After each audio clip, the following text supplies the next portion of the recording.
Tô aqui na Vila Romana, subdistrito Lapiano, pedaço onde eu nasci, que pode passar assim, ó. Num pedaço onde eu cresci, rodeado de panificadoras que depois viraram padocas e hoje virou tudo Graal, Bela Paulista, umas coisas horrorosas. Então a gente vai visitar um mano que tem muito respeito pelo pão, mostrar como se faz o pão legal. O trigo, ele se espalha pela Europa inteira. Quando caiu o Império Romano, esses canais de distribuição se cortaram e a Europa deixou de ter o pão, né? E na Itália, que é o lugar que estava mais próximo da capital, Roma, se organizaram as macerias, né?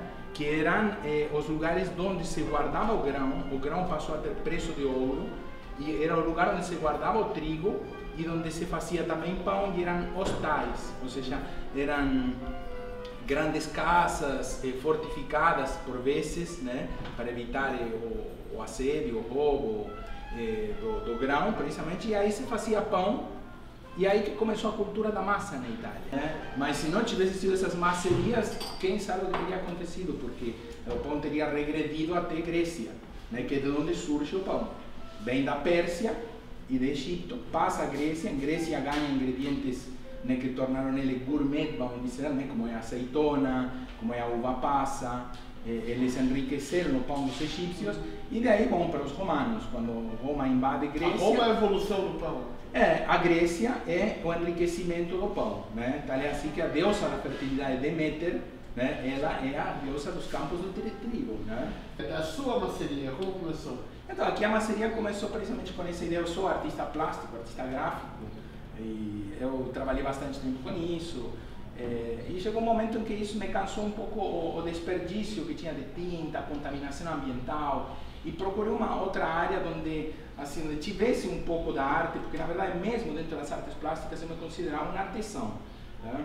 Eu trabalhava muito, né, solitariamente, trabalhava com gravura, e assim, me incomodava um pouco esse resto de tinta que sempre ficava, os solventes orgânicos. Comecei a tomar um pouco consciência, né, da contaminação que gerava aquilo, para que seja para um público restrito, muitas vezes a gravura, a obra de arte, o papel feito com água mineral dos Alpes, um papel muito caro que vem da Itália, transportado, tudo isso tem um impacto ambiental que começou a fazer eco em mim, de alguma forma, assim, vamos dizer, primária, ou seja, nossa, isso aí realmente é assim, e bom, eu procurei um outro campo onde trabalhar.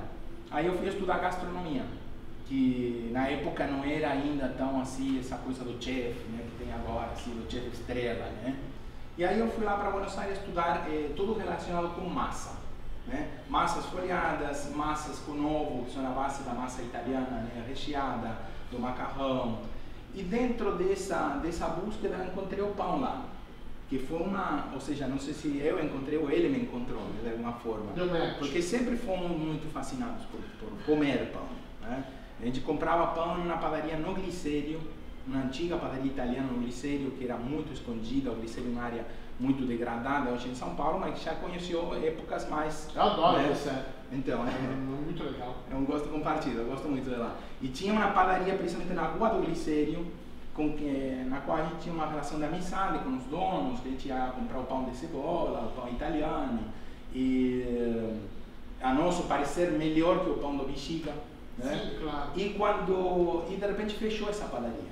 E eu já estava trabalhando nisso e já tinha me colocado em contato com gente do mundo, assim, que estava iniciando. Eles já estavam bem na frente, vamos dizer, essa revolução do pão, né? Essa revolução que alguns querem pintar como uma moda do pão. Não, mas se o pão é milenar. Pão é milenar, perfeitamente.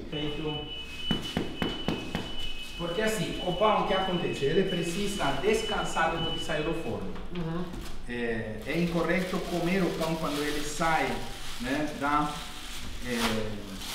quando ele sai do forno quentinho, né? Porque tem muita gente que gosta do pão quentinho. O pão quentinho, esse pão dito francês, quentinho é gostoso. De onde saiu a lenda que esse pão é francês? O pão paulista? Qual é? Assim, os primeiros padeiros, né, no Rio de Janeiro, que foi o país que foi a cidade que começou a comer pão de trigo, devido a que a corte era lá, os primeiros padeiros eram franceses. Então eles seriam obrigados a fazer... Era o pão francês. O pão do francês. Daí que vem um pouco, né? Era o francês. A fermentação é o que torna o cereal possível de digerir. Sem fermentar corretamente, o pão é um anti-alimento. Porque tem muito, por exemplo, vegano, ou gente que prima por uma alimentação alternativa, que usa uma série de grãos, mas não fermenta eles. É pão de 3 horas. Pão de 3 horas não alimenta, ao contrário, ele desnutre por causa do ácido fítico que tem o cereal. Esse é um pão, né, maturado, já ele foi feito meia-noite. Deu tempo de descansar. Deu tempo de descansar, já o miolo dele está firme. Ele tem 0 óleo esse pão, né?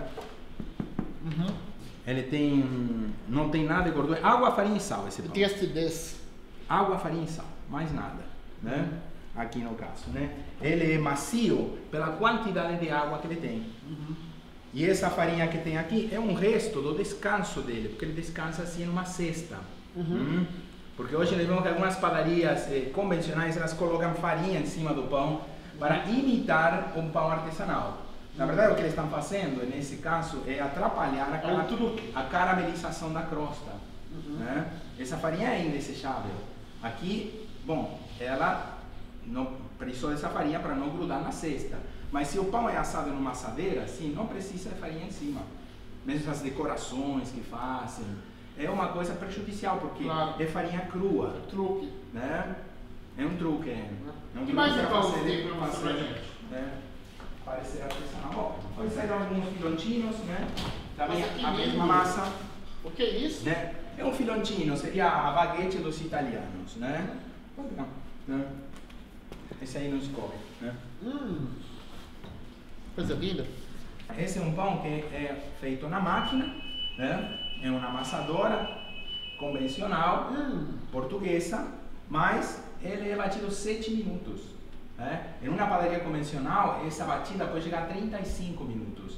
Como o glúten não aguenta e ele despedaçaria, aí entra o famoso bromato. Você é da geração ainda do bromato, né? Então, né, muito se falava do bromato, que ficava lá em cima, só o padeiro-chefe que podia pegar o bromato, porque realmente ele pode intoxicar uma pessoa. Mas o pior dele é que ele é cancerígeno.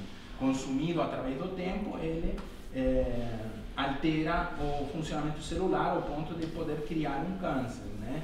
É um bromato de potássio. Foi proibido aqui no Brasil em 89.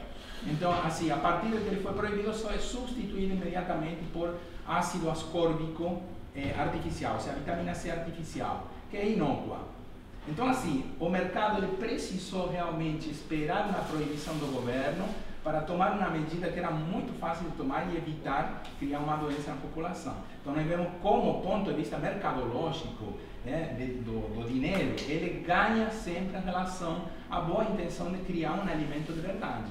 E em um alimento tão respeitável como é o pão, que não é à toa que é símbolo, né, de todas as religiões, praticamente, os muçulmanos, católicos, judeus, todos eles têm o pão como símbolo. Todos os grãos integrais que a gente usa são moídos aqui. Né? É um moinho um pouco maior que eu tenho lá dentro, mas da mesma marca, uma marca alemã. Os alemães são assim, grandes comedores de pão, né? Mas de pão de centeio. Normalmente o alemão é parrudo. Por quê? É o centeio. Porque se a gente pesquisar, né, o cereal está na base de todas as grandes civilizações.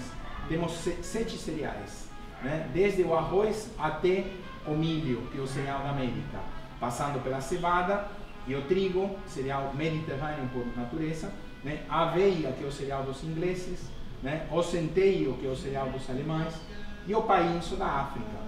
Toda grande civilização se baseou em algum cereal. Né? Porque o grão, assim que ele quebra, ele começa uma degradação. Então a farinha integral, por exemplo, ficou um mês parada em algum lugar, ela já não tem o mesmo valor nutricional que tem uma farinha recém-moída. Né? Por isso todos os nossos grãos, cevada, centeio, aveia, todos eles são moídos, os integrais, são moídos na hora que vamos fazer o pão, 20 minutos antes. Fala um pouco sobre o fermento biológico pra gente. Então, o fermento biológico, ele é um fermento isolado, né, industrialmente e criado em laboratório para comercialização. Ele fermenta o pão através de de processos similares ao fermento selvagem, vamos dizer, que é o fermento que se encontra disseminado no ar, o fermento que está na casca das frutas, o fermento que está também no grão de cereal. O próprio grão de cereal já tem tudo para fazer o pão. Tem a matéria-prima, que é o carboidrato, e tem os próprios lactobacilos, sobretudo o centeio, né, no próprio grão. Né? Agora, ele demora 24 horas e não é especialista em fazer gás que faz crescer o pão. Ele é especialista em quebrar o amido de uma forma que ele se torna assimilável ao nosso intestino. O produto final da fermentação selvagem é ácido lático. É o mesmo produto da fermentação de nossa biota intestinal em saúde. Agora, o Saccharomyces cerevisiae, que é esse fermento, o fermento comercial, o resultado final dele é álcool. É estranho ao corpo. Mas, claro, podemos dizer que uma vez que cozinhou o pão, que assou o pão, esse álcool ele evapora, certo? Mas é um caminho que ele tomou para fazer... É um atalho. É um atalho. Esse atalho, ele não é interpretado, né, de forma correta por nosso organismo, então ele não consegue fazer uma digestão plena desse cereal. Além de que, claro, é muito rápido. O fermento biológico é muito rápido, sobretudo nas quantidades que usam nas padarias. E na exclusividade de usar esse fermento. Nosso pão não é 100% fermentação natural. Nosso pão tem 40%, de 40% a 120% do peso da farinha em fermento natural e 0,2% do peso da farinha em fermento comercial. Então... Ele nos garante uma previsibilidade, ou seja, nós vamos assar o pão em 24 horas. Não em 32 ou em um período que não sabemos. Porque os clientes chegam a uma determinada hora. Eu tenho que fazer o pão para essa determinada hora. A isso, nós temos que somar um grande conhecimento, o que os franceses chamam de savoir-faire.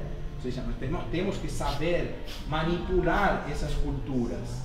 Mas o fermento biológico ele tem uma função limitada, muito limitada dentro do nosso trabalho.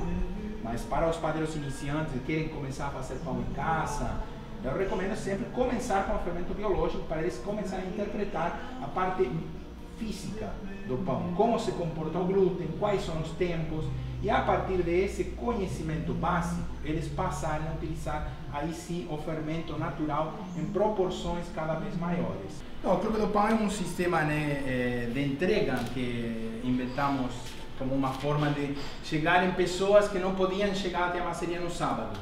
Abrimos um dia por semana, então tinha pessoas que no sábado eram ocupadas, então inventamos um sistema de entrega no qual entrega de bicicleta na área próxima da gente. Estamos na Lapa, Vila Romana. Aqui da Lapa, né, sai de bicicleta, pode ir até Alto da Lapa, pode ir até os Jardins, pode ir até... Não dá para chegar em Diadema, mas... É tipo uma assinatura? É uma assinatura, são 4 semanas de pão, 2 pães por semana. E são 8 tipos de pão, então em um mês a pessoa experimenta 8 pães integrais diferentes. Legal. É pão 50% integral. Por que não 100%? A partir de 30% né? É integral, né? Sim, a partir de 30%. Por que não 100%? O 100% integral é muita fibra. É muita fibra. E sobretudo se o pão não for bem fermentado, essa fibra também vai trazer junto o ácido fítico, que vai desnutrir a pessoa em vez de alimentar. Então, mais importante que ser 100% integral é ele ser bem fermentado. Ou seja, todos os grãos terem passado por lavagem, fermentação, molho e depois a farinha, claro, ter sido fermentada em forma de pão durante no mínimo 16 horas. E nesse caso aqui são 24 horas de fermentação e os grãos de girassol são germinados, por exemplo, né? Para aumentar o potencial nutricional. Esse é o mesmo que a gente comeu. Né? Maravilhoso. É um pão água, farinha e sal. Perfeito. Né? Obrigado. É um pão. Imagina, querido. Né? Quando você quiser a gente conversa aqui, o tema é infindável. Sim. Né? Então, a história da fermentação natural da maceria, ela começa aqui. Começa nessas uvas, né? Que fizeram o fermento, né? Porque o fermento, ele está, os levedos e lactobacilos, eles estão na casca da uva. Olha que docinha, né? É bastante docinha, né? Dá pra... Né?